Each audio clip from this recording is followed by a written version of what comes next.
Now what I've got here is my last cup of coffee. Now you're wondering why that is, and it's because for the next 30 days I'm not going to consume any caffeine. First morning of no caffeine, and what I'm going to do is just get into the reasons as to why. So basically what Abby's doing is she is doing a whole month of nothing but water. She had her reasons for it. If you're interested in that, you can go check that out in the link in the description, and that'll take you to her channel. But what I realised was that I probably couldn't give up caffeine if I wanted to, and so I thought probably take these 30 days to do something as well. Admittedly, it probably won't be as hardcore as Abby's only water edition. I decided to just go off of caffeine instead. But I know how much caffeine I drink in a day, and I know probably around about 12 o'clock this is going to get really difficult. It's about 10 o'clock in my work. I've just taken a class and I've got a killing headache.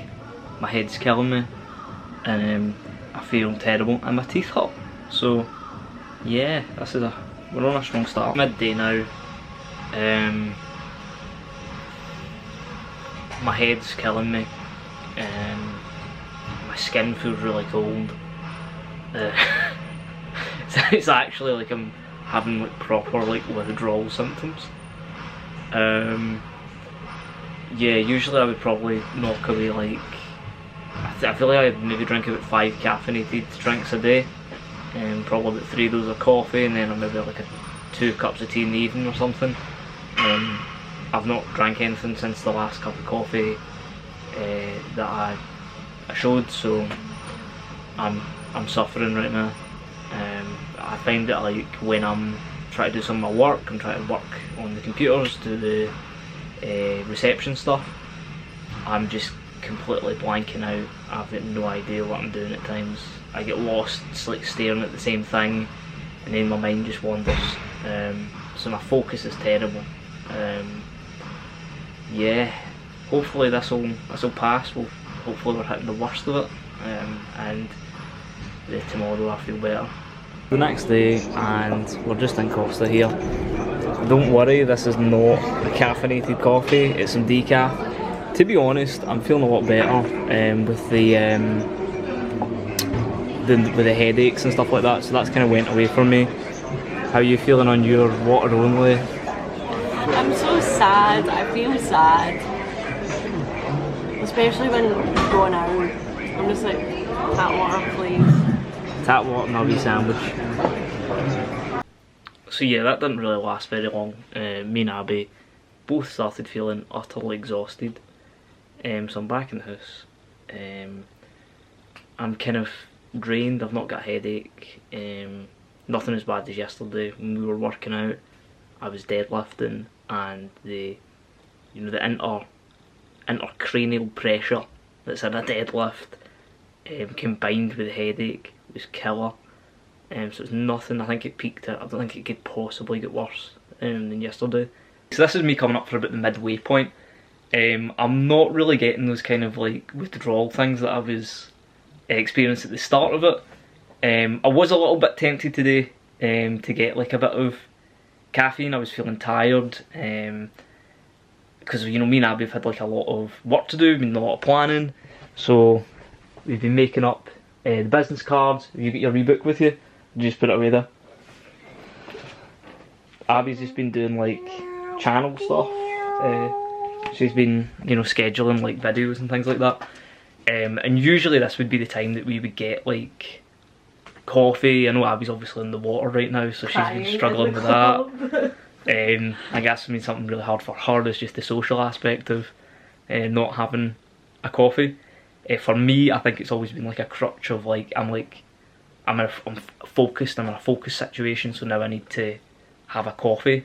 But I think it is mostly a placebo, because now I'm starting to be okay. I do find that I'm alright drinking the decaf coffee.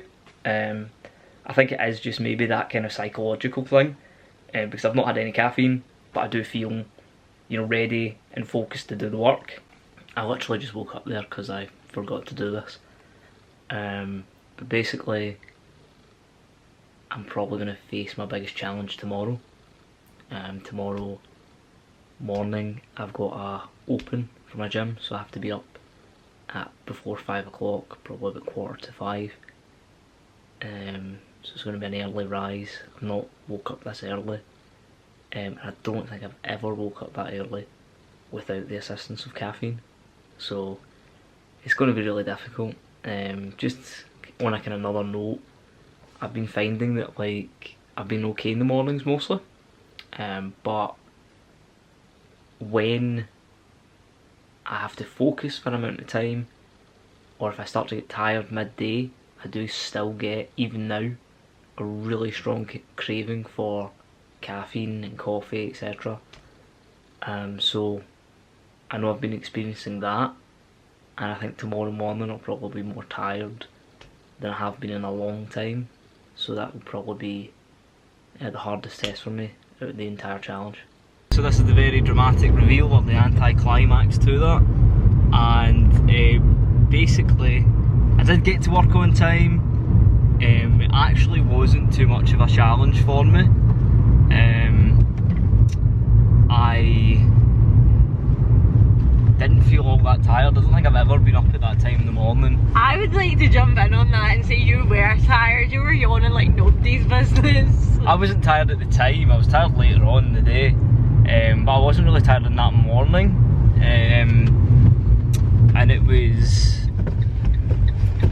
it's the first time I've ever actually got up at any kind of time like that without the assistance of caffeine, which is very good. Now, the reason I didn't get to shoot the video was that one of my new bosses was in work, and he's a prick. And with that, I'm at the end of the caffeine challenge. Now, an overview. With everything that went down with the caffeine challenge, I found that at first it was really difficult for me. I couldn't survive without it. It was really hard. I mean, you can look back and see the footage. I'm clearly suffering. I'm clearly showing how much that I needed it at that point. But as time went on, you know, even the first 5 days were really hard, and then there was like a middle spell.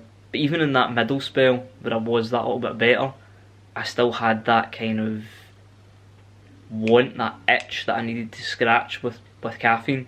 When I was without the caffeine, I found that my sleep by about day 15 had got so much better.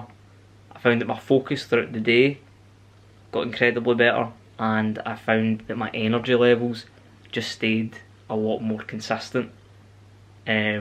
So for future, I'm not going to go fully off caffeine. I think it does have its place, but I believe that I'm going to use it sparingly now, and I'm going to use it as a resource. You know, only in the times that I'm really trying to get that little bit extra focus, when I'm doing some work, when I'm writing up programs, when I'm dealing with clients, etc. My conclusion in it, I think you do need the full 30 days. I think, you know, caffeine isn't something that needs to be cut out entirely, but I think you really do need to watch how much you use. And I really don't want to go back to what I was like before. I think if you have a phase where you need to fully come down for caffeine, when you're fully addicted to caffeine the way that I was, that, you know, I was actually having a come down from being off it, that you just know that you're having too much. If the prospect of coming off caffeine fills you with anxiety, I think that's your kind of signal to partake in your own 30-day challenge.